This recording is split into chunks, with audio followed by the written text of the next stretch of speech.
Welcome. Good evening. We've got some experts in travel who know so much, and they may tell us just a little bit of what they know.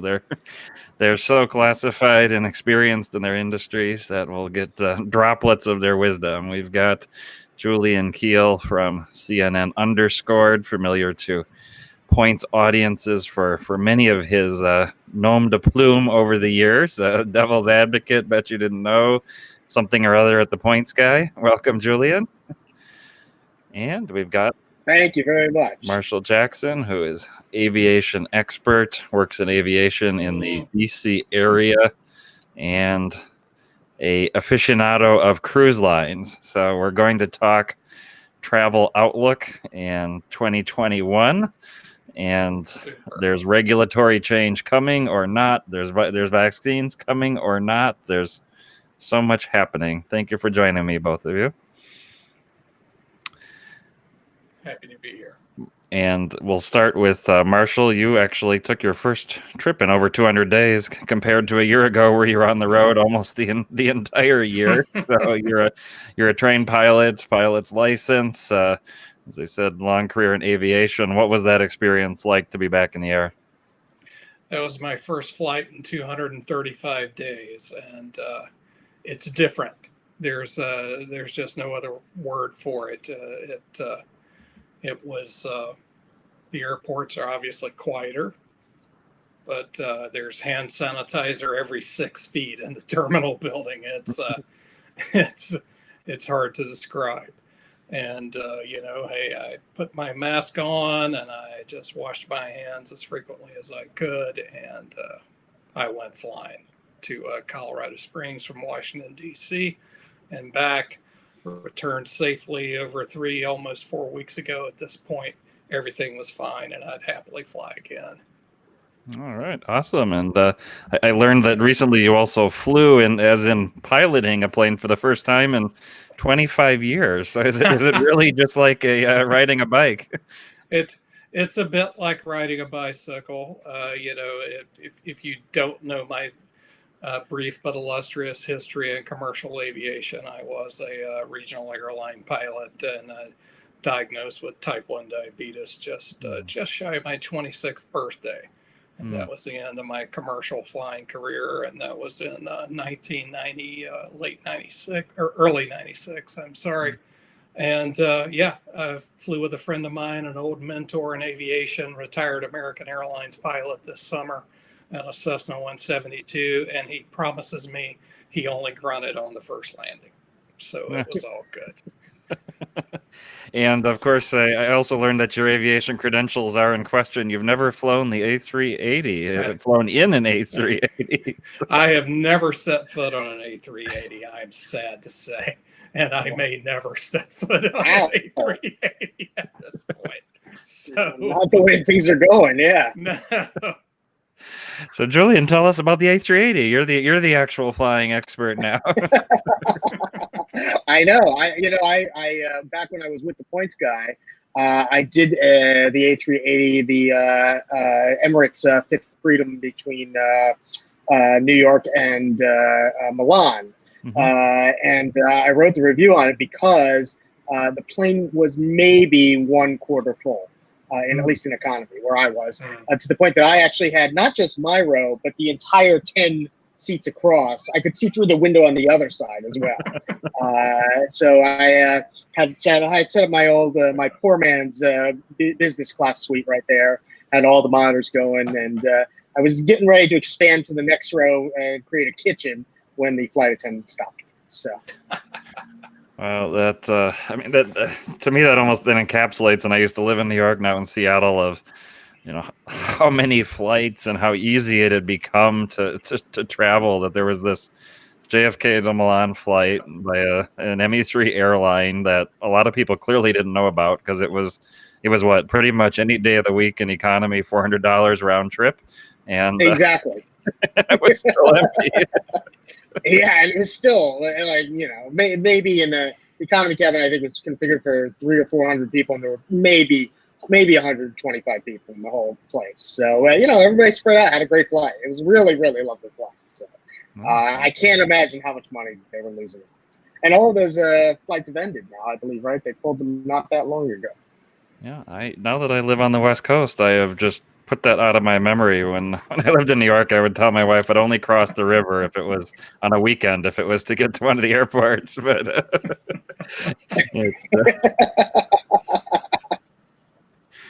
we were in Jersey City for a few years, so there's part of the context of that. If I was going to go all the way over, it better be to get the Terminal 4 at JFK. It's a long trip across the whole, right, from Jersey through Manhattan across. That's 2 rivers. I mean, I don't blame you. I wouldn't. I barely want to go to Staten Island. So. Well, we'll do your test. For the meetups we used to have, we had people that if it was on the east side, they wouldn't come to the west side, and vice versa. Will you cross the other side of Manhattan for a social event? I would do it for the right social event.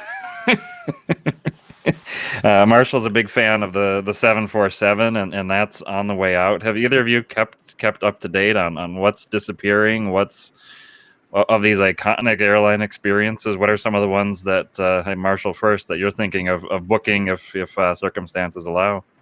I don't know that just Lufthansa. I assume they have a few of the Dash 8s left. That's one opportunity. And Korean is the other airline I could think of that you could fly a 747. I'm sure there are others, but those are the 2 that come to mind that might be a possibility for me here in DC. And what did it mean to aviation for the 747? Is it just old timers talking old timer stuff, or is it really significant?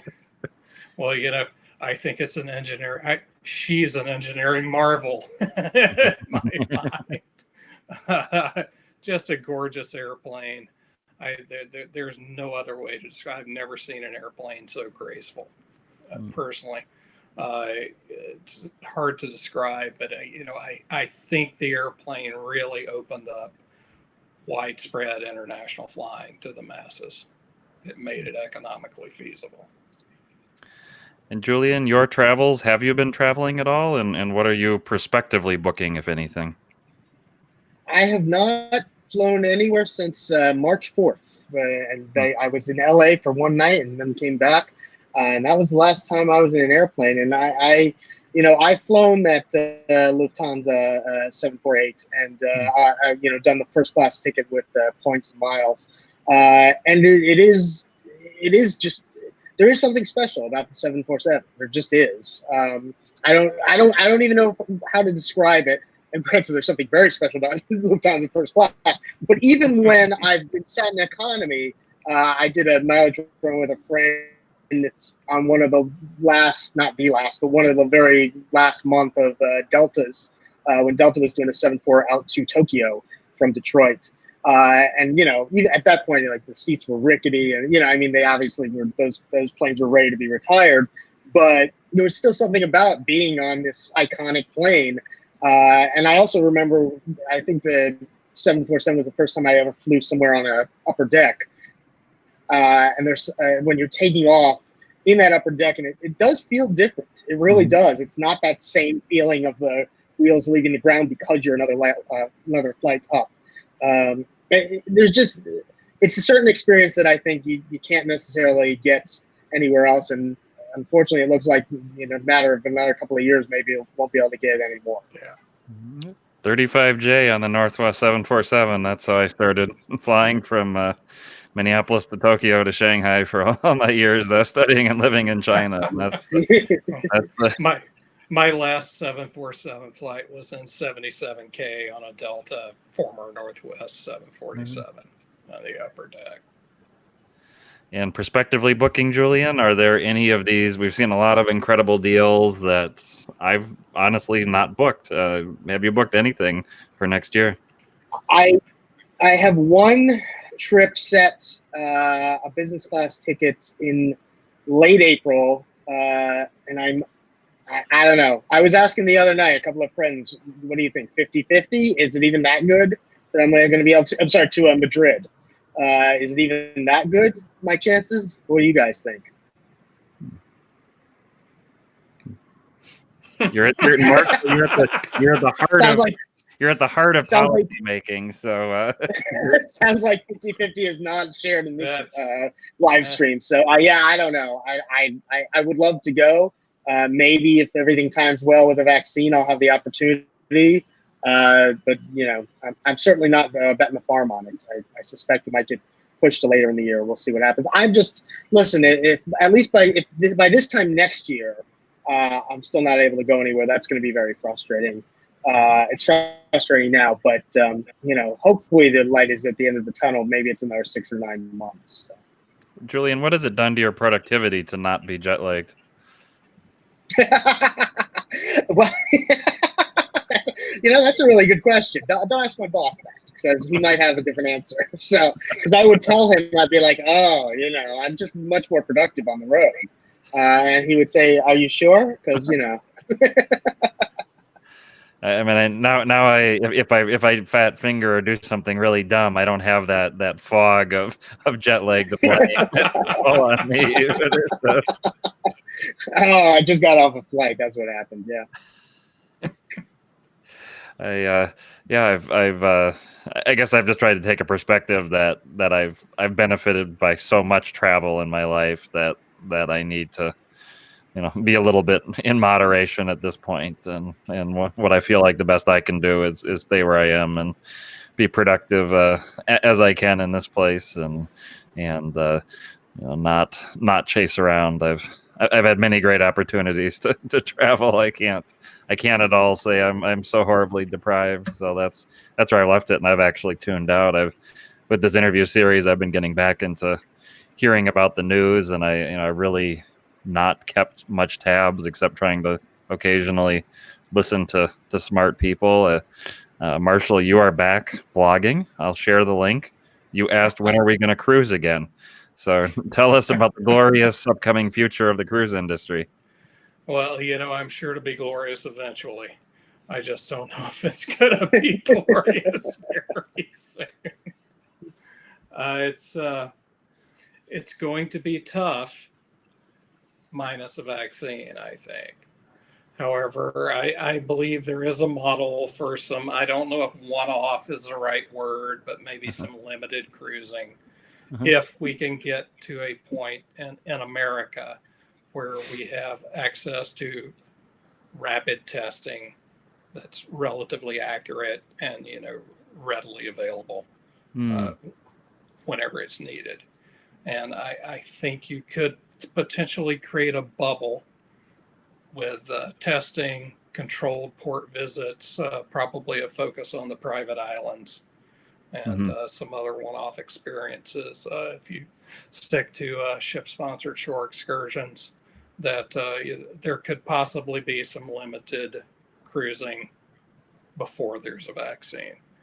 But I think we're really looking at end of first quarter 2021 at the earliest before that's possible. And I don't even know if it's in. There's a boat out right now that's having a bit of a scare, right? If I read the news today.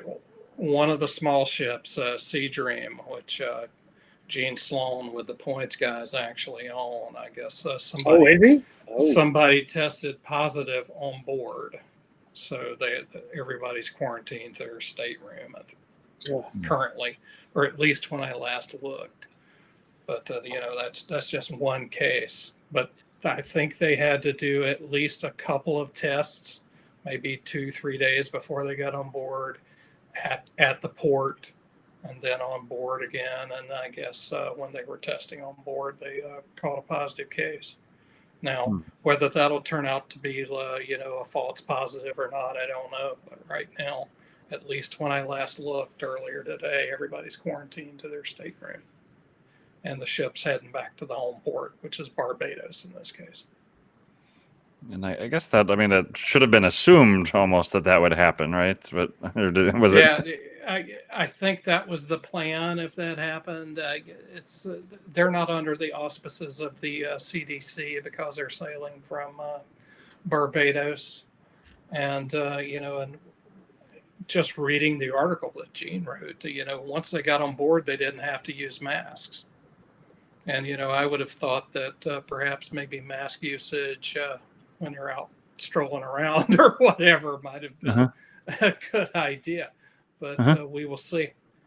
The larger ships that are 1 or 2 MSC ships in the Mediterranean that are sailing, I think mask use is generally required in public spaces. And again, there's frequent testing and ship side testing before you board. I haven't heard of any cases from MSC. I can't say that they haven't happened, but so far it's been successful.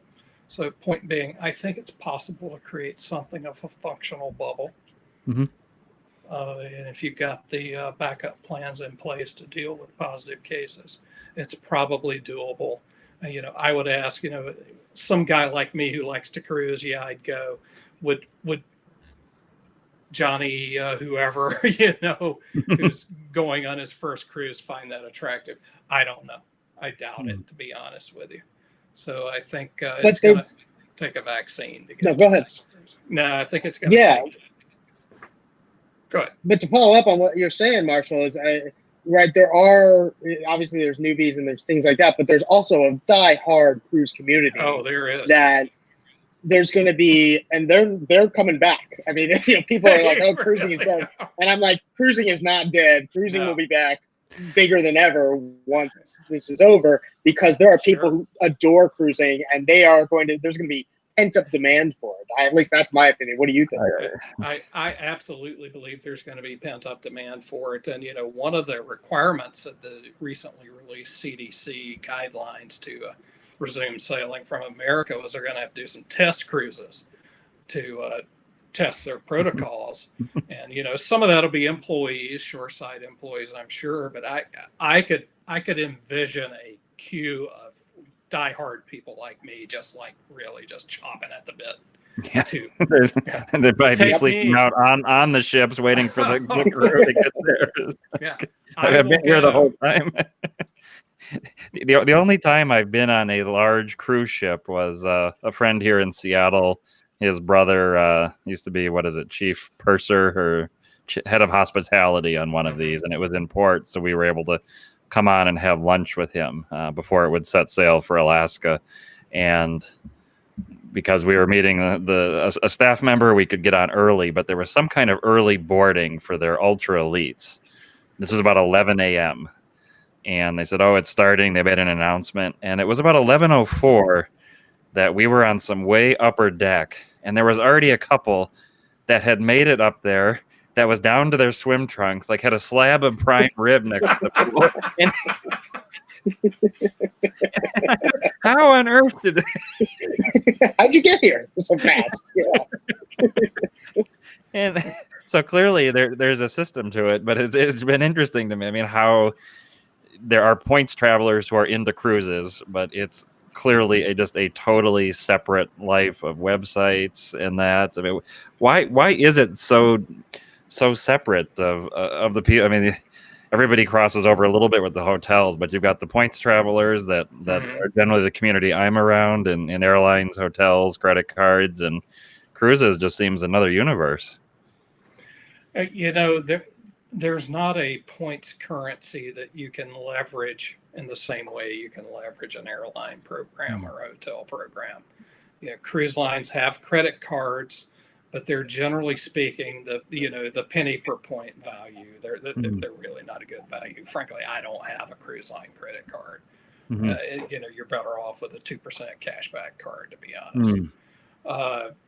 But I really believe that the diehardness comes from, well, one, you get increasing perks the more you cruise, and the loyalty programs are very perk based. You get to go to cocktail parties, you get your free booze. Some of the ships have special lounges for elite tier members that people like. But for me personally, it's just getting on there, getting to know the people. You don't have to really think about anything once you're on board. Your hotel just kind of travels with you wherever you go. There's unlimited access to food and drink. It's a party. That's the only way I can describe it. And I'm speaking in a big ship atmosphere, of course. There's some smaller, more intimate very much more formal experiences that are out there. I think there's lots of different cruising opportunities for everybody.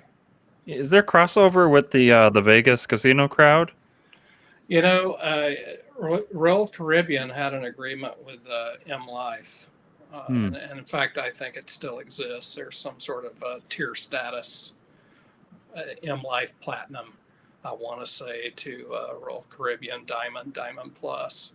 I'm probably messing up the tier statuses a bit, but there's a bit of status. If matching may not be the right word, but there's some status recognition from casinos to cruise lines. And the cruise lines have their own cruise casino loyalty program as well. Oh, excellent. And I'm not a gambler, so I don't really play with those, but I know people that do. Julian, you're with Building Up CNN Underscored, and previously with The Points Guy, which Marshall mentioned, a writer that has a prominent cruise writer that has moved over there. And talk about bringing cruises somewhat into the fold of this Points universe. How are you fitting it in and connecting the dots for a mainstream audience? Fitting in the points and miles. So what's fascinating is that there are a lot of people who are very excited about points and miles who don't really know anything about, who only know the very basics. There's a ton of people walking around with a Delta credit card who are collecting Delta miles just because they think that sounds cool, and they have no idea what Delta miles are worth, versus United miles versus Chase points versus all of the above. They're just doing it because, I earn Delta miles and then I can fly somewhere for free. It is, many people have mentioned this, but frequent flyer miles is one of the greatest marketing schemes, if you will, ever created. It's really quite brilliant. And now, 40 years after it was started, it's stronger than ever. There's been a lot of talk about our points and miles going to die versus cashback, especially in the middle of this pandemic, where people are not traveling and can't really use their points and miles. What's interesting is Amex just came out yesterday and said that people are hoarding their points and miles. They are not spending them. They are hoarding them and waiting. Versus using them for retail or other opportunities. And I think, like cruising, we're going to see an explosion of demand here. Hopefully, probably sometime in 2021, though, maybe late. I don't think it'll be right at the start. But, for people who may be expecting a golden age of points and miles redemptions when travel starts to open up and planes are looking to fill seats, I think that will happen. I think it may be very short, though, because I think once it's clear that people are safe and they're willing to travel, everybody's going to be hopping on the planes because people are dying to go. So. And we did just have big news, from American Airlines yesterday, that Ward redeposits and changes are going away. Are there strings attached, or is it really a no strings attached policy? To my knowledge, I did see that. Yeah, there's no redeposit or change fees on award tickets anymore. And I think that is one of the positives, the very few positives of the last 2020. But one of the few of them is that airlines have been forced to some degree to do away with some of these more onerous fees and rules, especially when it comes to changes and refunds. Simply because people won't do anything right now if they think they're going to get screwed out of the ticket because they can't go. They've got to be able to change it. They got to be able to, get their money back or get their points back, or they're just not going to book it. Now, once demand comes back, how long will we see these rules stay in place? I don't know. I don't know. I really, these rules all built over time where they could bring them in and they bring them in at $50 and then $75 and then $150 and they went up and up. Then they were all pulled back. We may see them come back in slowly over time over the next few years. Hopefully not too fast. The real key is when will the business traveler come back, and I think that is probably a little further away than 2021. Yeah, and it's interesting that in the past the programs were like, we reward you when you're a business traveler alone with an expensive paid ticket, and we make you miserable when you're trying to use your miles with your family on your leisure trip. And now I guess they're saying the business travelers aren't coming back anytime soon. We need to actually stop saying we're doing this because customers wanted these fees to saying, oh, actually, the customers don't. Please come back. Yeah. Whoa, you want this? Yeah. Whatever you need. Yeah. Oh, meals? Yeah, let's do meals. Let's do it. I mean, but coming back from, like you said, it was a progression, $15 to $35 to $50. I mean, that's a big difference than going from zero to something again. I mean, and people won't have, I mean, people have short memories, but not about that. And that, it seems like it's going to be tough to reimpose the same thing. So it's got to be maybe something creative and malicious that will come new, that'll be different. I mean, there are fairer ways to do it, right? And there was some exploration of that towards the end of before they pulled them all back before the pandemic, where, a seat is harder to resell if you're canceling it 24 hours before than it is if you're canceling it 60 days out. And if you had a tiered system where at some point, okay, you're canceling it 24 hours before, we're going to charge you $100. But if you're canceling it, 2 weeks before, then it's, $5 or something like that. People might be more amenable to something like that. And of course, in the airline industry, it's always, someone will try it, and then whether it sticks or not simply depends on, does everyone else do it too? Because if they don't, then they can't be hanging out there, and they'll pull back. Whenever a change like this is announced, Marshall, in frequent flyer blogs, I look that at least by the third comment will be somebody who finds a reason why this change is horribly unfair to them specifically. I'm concierge key executive platinum. You've devalued my status. Given me nothing. You're all these people will take my award availability. so now that poor Marshall, lowly AA Gold, doesn't have to pay award redeposit fee, my executive platinum benefits have been devalued greatly. Exactly. Is that what you're getting at? Yeah. That was the third comment on Gary Left's post. It's always by the third comment. Yeah, it's always the third. I'm willing to be proven wrong, but I don't think that's the case. I'll be honest with you. First of all, the AA Executive Platinum gets a lot of other perks, international upgrades, et cetera, and one can argue how easy those are to redeem or whatever. But I think the award change fee and, frankly, the paid ticket change fees are probably one of the easiest things to take away, that John Q. Public, the leisure traveler, could say, hey, here's an incentive to actually book a ticket now, because if something goes awry with the virus, or, my daughter gets married on some day or whatever, I think that's an incentive for more people to fly. So I think overall it's going to be a good thing. And, with apologies to all the AA Executive Platinum folks, somehow they'll survive. Yeah. That I think they're going to be okay. I really do.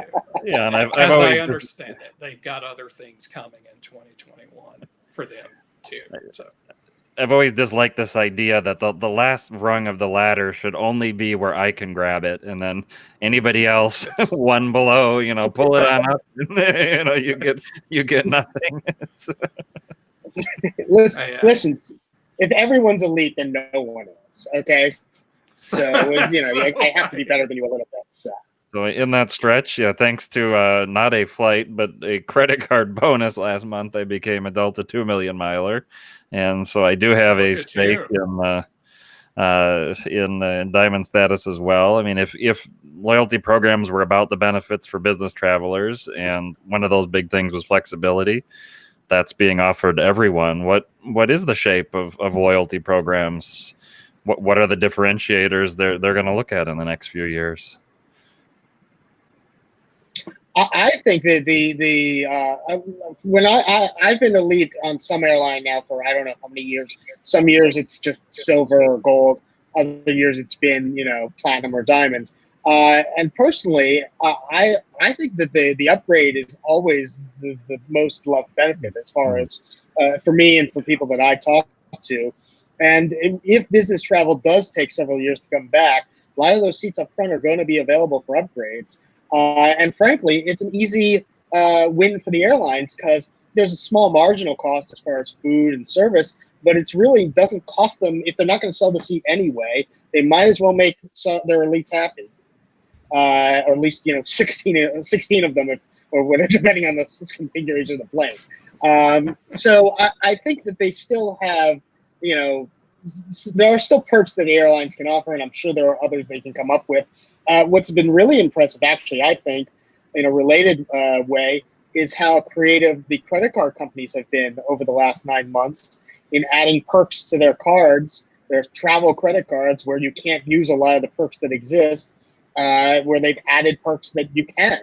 I know that I have an Amex Business Platinum that I was ready to get rid of, and then American Express added a bunch of credits for the rest of 2020, and all of a sudden that card became worth hanging on to, because I knew that I could, make my annual fee make sense, even if I couldn't use all the travel perks. So if airlines can be creative like that, I don't think they'll have any problems holding on to their elites.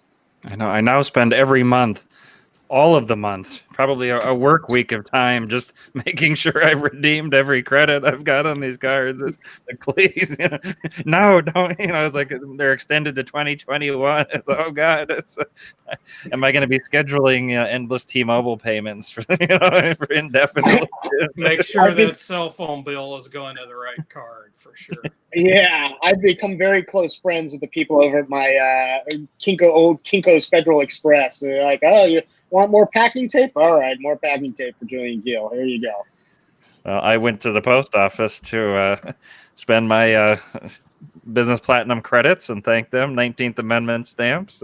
We do among those I bought. So we did have a election recently, and Julian, I know you follow a lot about the credit card industry. And this year, a number of the credit card companies quickly pulled their marketing to see how the economic situation would play out. And right now, I think there's been reports that in terms of customer behavior, many customers are actually doing the opposite of what was expected, that they're paying off debts, they're improving their credit, they're really focusing. And just this past couple of weeks, we've seen some mega, best ever offers on some very premium cards, business and personal, that a few months ago banks weren't even applying. So tell us about the moves in the credit card industry. Yeah, it's actually fascinating, because what typically happens in a recession is that credit card companies pull back. I mean, all banks pull back on the amount of debt they want to issue and hoard cash, because they expect a wave of defaults from people who can't pay their bills, whether it be credit cards or mortgages, whatever. And so, as is completely standard, when the pandemic hit and the economic downturn happened, the credit card companies pulled back, as you mentioned, on all their marketing. They tightened up on their approvals, and sort of waited for the storm to hit. What was fascinating is it never hit. They didn't get that wave of defaults. If anything, people actually paid off their bills more than they had been in the past and reduced their debt. And a lot of economists think that the CARES Act, the $1,200 in stimulus, the extra $600 on the unemployment, for weekly unemployment, the federal ad that lasted until July, are all part of that, of why that happened. People took that opportunity to tighten up their finances and get their financial house in order, which is terrific. But what it means is that when things started to pick up, as they have, and who knows, we may end up in a double dip, but right now things have been looking better. Credit card companies suddenly were like, "Oh, we're back, we're here, we're back. Don't forget about that." And are back and are completely back in reacquisition mode. That's why we're seeing these huge, unprecedented sign-up bonuses. We just saw the Ink Business Cash and Unlimited Cards put out $750 cash bonuses. We've never seen that before. Chase Sapphire Preferred just finished an $80K. That's never been seen before. I know at CNN Underscored, I'm getting tired of typing the words highest ever bonus, because because your ethos is about being objective and telling the truth, and people won't believe you if everything is like best ever. No, this is the best ever. Yeah. Like, wait, you just said that was the best ever. Like, well, it is. For that one, it is. Yeah, I mean, it's, again, like, well, if everything's the best ever, then nothing is. But it is. In this case, it is. So yeah, what could stop this is if we end up in another downturn, if the virus really ends up overwhelming healthcare systems and they have to do lockdown places again, that could turn bad. But right now, looking at it, right at this moment, not knowing what the future is coming, at least right now things are stable and people have in fact trimmed their debt in the middle of a recession. It's really quite unbelievable. Marshall, any new cards in your future? Right now my focus is on getting under 524, so I'm not. We'll keep our powder dry on that. I keep waiting for the Chase waiver on 524. That 2020 benefit hasn't kicked in. You and me both. There are a couple of Chase cards that interest me a lot that I really can't go for. But like Julian said, it's amazing. People have really focused on paying down debt. And in this house during lockdown, my wife and I were sitting around, we're not going out to eat. I'm like, suddenly we have more cash than we did before, so we can all that free travel that we've all been taking. Why is it showing in the bank statement? Here's a little more on the mortgage. Here's a little more in savings. So it's really been quite the interesting experience. But for me, 524 is a focus, getting below that and taking advantage of what comes next. I'm a connoisseur of niche and obscure credit cards. So 524 is not going to be happening for me anytime. So I was just denied for the Ford Pass credit card, which has an interesting cash back feature and if you choose the Ford Bronco design, it's a really cool conversation starter credit card design. So it really hurt me to not get that one. A bank I've never tried for, but it's I can appreciate that because I'm probably the only guy that has an Apple card just because of the way it looks, and I never use it, but I just wanted it. What was the reason you got denied for the Ford credit card? The letter has not showed up, so I just got the e-notification that it was not approved for I think it said insufficient credit grading factors. So I assume I'll get more detail. It wasn't the full PDF style. And I also tried for the NASA Federal Credit Union Star Trek card and same thing. So they don't still have that Kardashian prepaid card, do they? Because maybe you can grab that. So. No, the Star Trek card's a bit more legit. But actually, going back almost a decade when I think the Chase Sapphire Preferred was coming out, was it 2011-12? That was such a hot card. I had the Priceline card was straight 2% cash back, and you could choose the William Shatner design. And people said the CSP was a conversation starter. Well, I'll tell you what a conversation starter.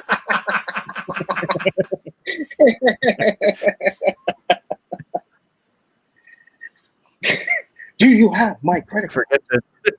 Forget this silly little sleek metal thing. You've got Shatner on there. You're going to have a talk. The talk might go on for hours. Which Shatner was it? Was it like 60s Star Trek Shatner? Was it like 80s TJ Hooker Shatner? It was real time. It was current, and it was the Priceline. He was the Priceline spokesman at the time, so it was the 90s. Wow, 90s Priceline Shatner. It was it was the Emerald bam, Shatner era. To tell us, Julian, a bit about regulation, and we've got the CFPB, which is familiar to a lot of us in terms of, I feel like it's a bit egregious, some of the points travelers. I've never filed a CFPB complaint because I've never felt that anything that I've needed has lived up to that, and you have some people that are serial filers of complaints. Tell us about that organization. It's clearly a political like many aspects of our political scene and government functions, it's one that there's very strong views about what on the surface seems like a very innocuous mandate. Yeah, the CFPB, the Consumer Financial Protection Bureau, was created with the Obama administration under the Dodd-Frank Act, and Obama's administration wanted it to be a fairly strong agency. but obviously Trump administration had different feelings about it. They haven't actually, the Trump administration hasn't necessarily demolished it, I think, as some people thought they might, but it certainly has taken a back seat, is less aggressive. I think under Biden, we're more likely to see a more aggressive CFPB again. And I'm not necessarily talking about credit card points. I think that's a very minor, if that's even part of their mandate, it's a very small bit. It's more about trying to make sure that financial institutions are treating consumers properly and that they're getting a fair shake, if you will. At least that's what it should be for. And I think with under a Biden administration, we'll probably see that again. What I think we won't see, which maybe some people were expecting, is a Dodd-Frank 2.0, if you will. And that's simply because the Democrats didn't have a successful enough election to take control of the Senate. Even if they win the two runoffs in Georgia, they're going to have a 50-50 split. They won't really have enough leverage to put any really big game-changing packages through, because it will literally come down to having every vote and it'll require compromise. So if people who were hoping for more regulation of financial institutions, I think are going to be disappointed. People who think that we've gone far enough, I think, will be very happy. So I think that's what the mix is coming out of this election, is a stronger CFPB, but probably no additional laws, at least nothing broad enough that would really change the status quo. And where would a consumer, you said credit card rewards are probably not in your view in scope of what the CFPB's focus should be. What kind of situations as a consumer would you go to the CFPB? I would go. I mean, I'm not saying you can't go if you have a rewards question. Theoretically, if you have any issue with a financial institution, you can file a CFPB complaint. But I think what it's really, let's put it this way, that's not necessarily the intention of the law. The intention of the law, and the intention of the law, is not entirely about credit cards. In fact, the credit cards are a small part of it. It's about everything from check cashing places charging onerous fees to people not getting proper disclosures on mortgages and refinancing. It's all of these. It's the entirety of the financial world. And again, just making sure that consumers are getting a fair shake. A lot of financial institutions are huge now. And, a lot of stuff gets buried in the fine print. And obviously it's on the consumer as well to, read that fine print. But when you have an operator like we had with Wells Fargo several years ago, who is just operating with impunity, the consumer's got to have somebody on their side. And I think that's really what the CFPB's mandate should be. And I think it is what they mostly will focus on in the Biden administration. Again, if you do feel like a financial institution isn't being fair with you, I encourage you to file a CFPB complaint, not a frivolous one, but one that makes sense. At the very least, it will get their attention if you're having trouble getting somebody to really listen to what's going on and you feel like you're not being treated fairly. They are at least legally required to reply to that complaint. And sometimes it'll actually get somebody's eyes a little higher up on the chain than just the frontline customer representative to look at the situation. And you might be able to get a better resolution.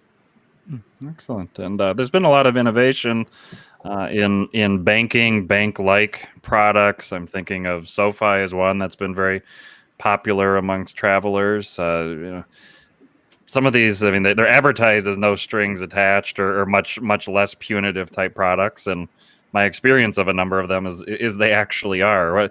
What are some of the ones, Marshall? Have you taken on any of these newer? There's Venmo debit card, as I mentioned, SoFi. Yeah. There's a whole bunch of these out there. I tried SoFi. Worked fine for me. Easy peasy, easy to use debit card, easy to get money in the account, and hey, I got a free $50 too. So that worked fine.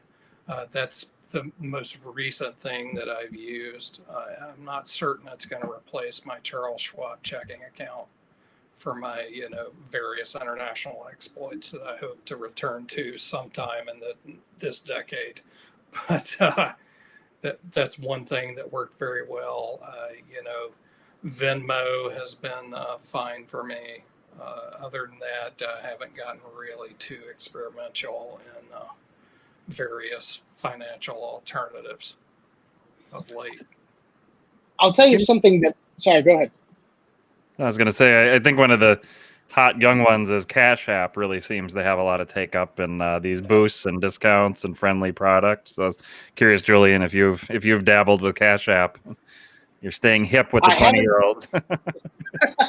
I haven't yet tried Cash App, but I did just use, and this is a little more off the roadmap, but I think it's brilliant, and it worked perfectly for me, Transferwise, which which is about, and it's actually not even that young anymore, but it's now a very robust platform, which is about transferring when you're trying to send money to another country.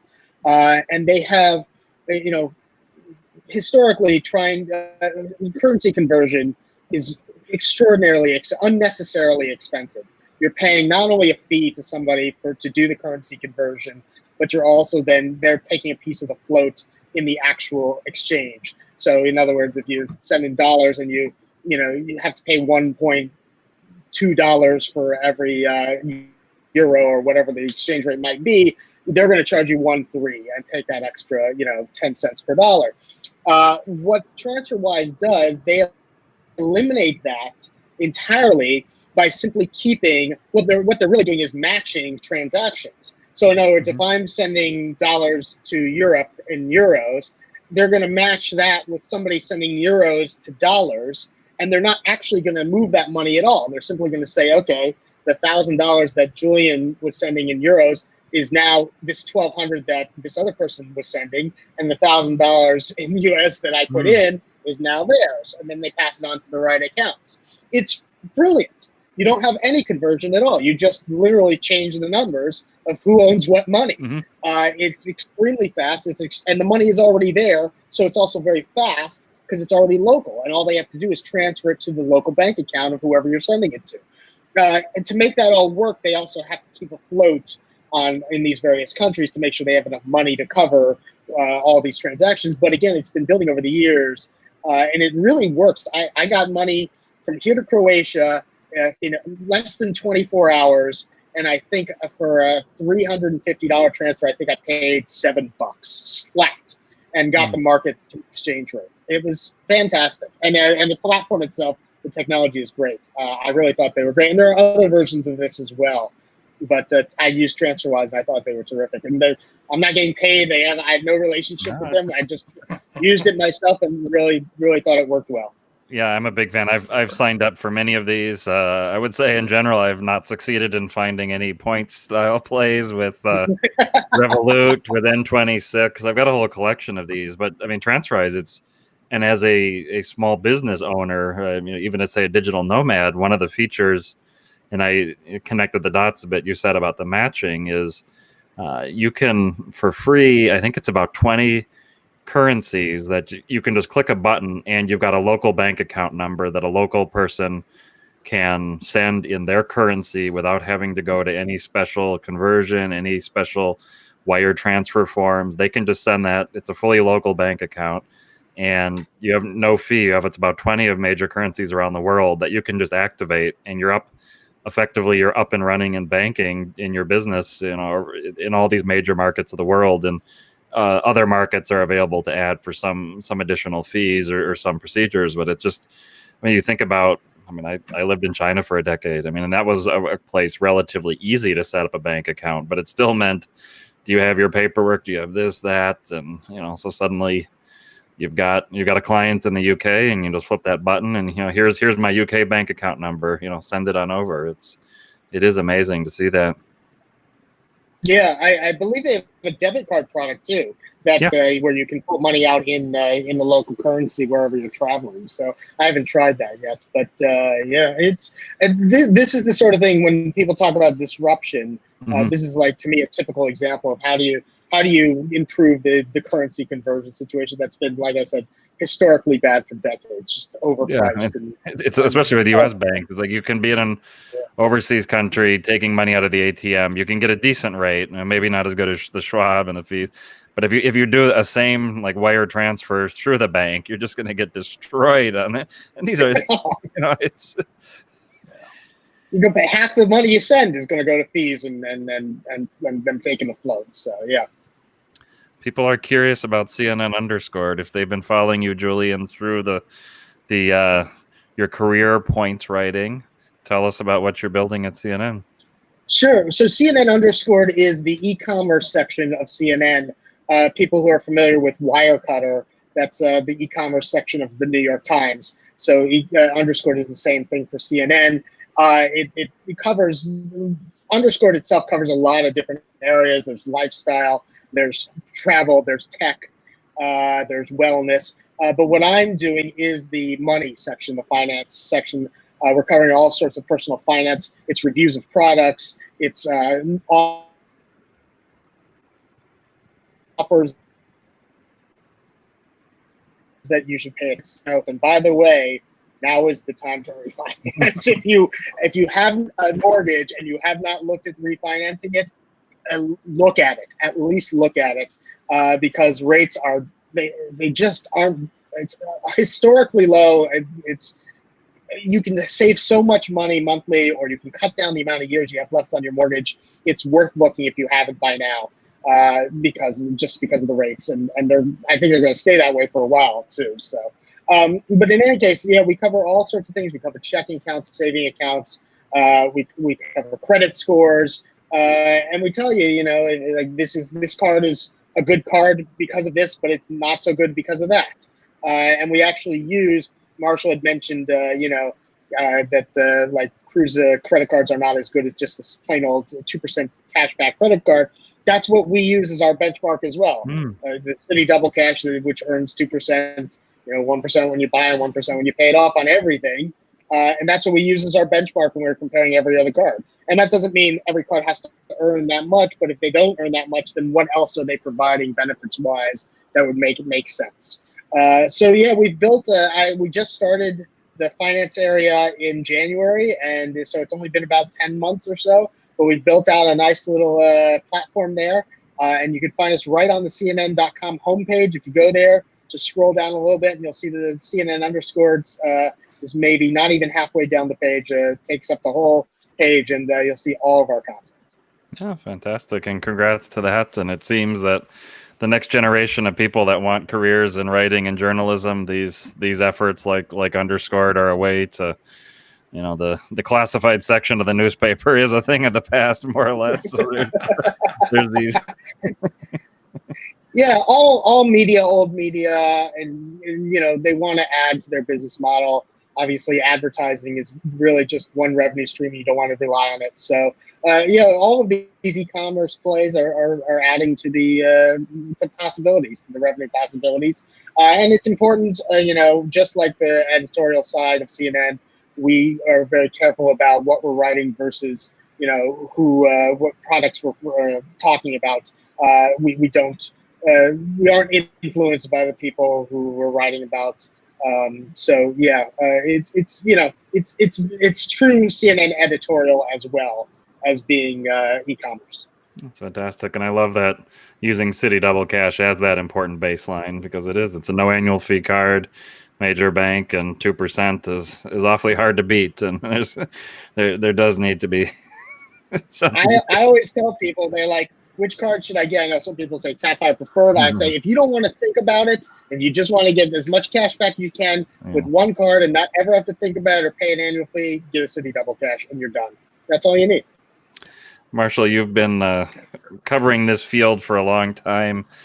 We've hinted at the troubles of mainstreaming the benefits of points, the credit card programs, to those that are in a financial situation to take advantage of it. What have you learned in your years of covering the subject of how to declutter, take out the complexity, how to get a message through to an audience that doesn't wake up in the middle of the night? Did I on the 31st? Did I get that 5X category done? I'll tell you, if you're a serious traveler, somebody who spends a bit of money on dining out, you got to get the Chase Sapphire Preferred, Chase Sapphire Reserve. That's a pretty good basic card to start with. Keep the 2% cash back card in your wallet to cover the non-bonus categories. and just go forth from there. You know, I carry an Amex Platinum card. It is my longest credit history. I will probably have it until the day I die. But it's, you know, the lounge access, the benefits from that are, you know, pretty good. Obviously, I haven't gotten as much use out of those this year as I have in years past. But COVID, like all bad things, will pass. And I would tell people, remember, after the last great pandemic, the Spanish flu of 1918, the Roaring Twenties came. Forget about the Depression. You know, better times ahead. I really do believe. We'll figuratively be seeing a little bit more ankle and shin going forward as 23 Skidoo. You might see me dance. Yeah. We're gonna get there. I really believe it. In keeping it simple, such a thing we struggle with in the points, and I felt like that going into this year, that all of the activity, all of the growth amongst young readers, young audience was around the fair deal sites. $400 to Paris, click, book. It's not, get your credit score in order, figure out this bank, apply for this card, meet this spend. 3 months later, you've got these points. They transfer to these guys, and then you might get to Paris. I guess it's on pause, those sites of taking different approaches to what they're promoting. But I mean, is that new generation, Julian? Is that where the interest is going to be? Is the complexity that so many of us love? Are the airlines just going to entirely abandon it, or is it they're going to be those outsized values for the? Yeah, well, I think, my prediction is that, again, when the pandemic comes to an end, if we get a vaccine, there's going to be that period where airlines are trying to get people in the seats and people are ready to go, and they're going to be low fares. And the pent-up demand, people are going to be like, I don't want to collect points. I just want to go. So they're going to find that $400 ticket and be like, yes, I'm going next week. Let's go. Listen, the millennials and Gen Z, they're more interested in experiences than things. All the research shows that. And I think that's great, frankly, because you can't take it with you. You collect a bunch of stuff.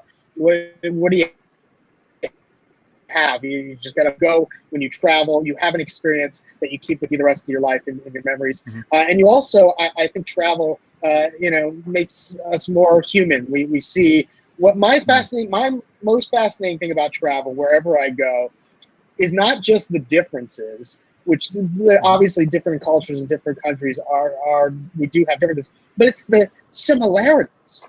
I can be walking through a neighborhood in Germany and think that I look like I'm walking through, a suburb in, Omaha. It's, in the end, people are doing the same thing. They have houses for shelter. They eat. They clothe. I mean, the basic functions of humanity are the same wherever you go. And I find always that fascinating that people in the end are not different. Everyone's doing the same thing to live their lives. So I think that it's a little bit of a roundabout way from your question, but I think that people are going to be looking to those deal sites again for those cheap deals. There's going to be this explosion of demand where there's going to be a period where airlines desire to get people in the seats and people's demand for travel are going to align perfectly. And for about 3 to 6 months, it's going to be the most fantastic thing you've ever seen. And then everything's their airline's going to be like, well, now it's $800 because we got too many people trying to get there and we cut too many planes. So, and by the way, that 30,000 mile ticket is now 80,000. So, which we've already seen a little bit of that. So. That's common, no doubt. Well, if we can bring from Germany to every town in America a 24-hour doner kebab, I will campaign for that. We can start from Omaha, and we've got one in Seattle across from Amazon offices. They close at 7 p.m. Like, this is not right. What's that about? that is one of the secrets. The Amazon people, they do not work in their offices late. They may be working late, but they Amazonia desserts at night. So I understand a lot of the restaurants are lunch only accordingly, even before all this. But fantastic way to close. Upbeat message from both of you. Thank you for joining us tonight, Julian and Marshall. You bet. Thanks for having us. Thank you.